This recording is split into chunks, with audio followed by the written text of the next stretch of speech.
ئێمە چەندین تیممان بە کاری و ئەرکی جیاواز دروست کردووە.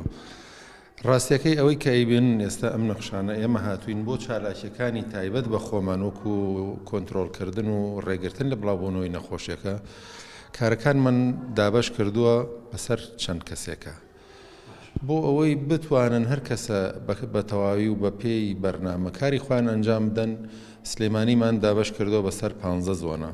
ئەوشمان بەپێی ئەو نەخشانە کردووە بەپێی گەڕەکەکان و بەپێی شوێنی جوگرافیایی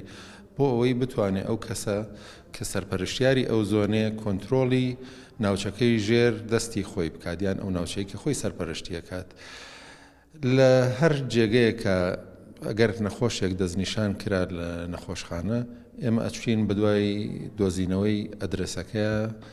ناونیشانەکەی بە تەواوی وەرەگرین و ماڵەکەی دەستنیشان ئەەکەین بۆی بزانین بەرکەوتەکانی کێن چونکە من نەخۆشیە لە کەسێکەوە بۆ کەسێکی تر بەڕاستەوخۆ ئەگوازرێتەوە. ئەو بەرکەوتانن کە ئەبن بە نەخۆشی داهاتوو جا بۆ ئەوەی ڕێ لە بڵاوبوونەوەی زیاتر بگرین پێویستە ئێمە ئەو کارە بکەین کە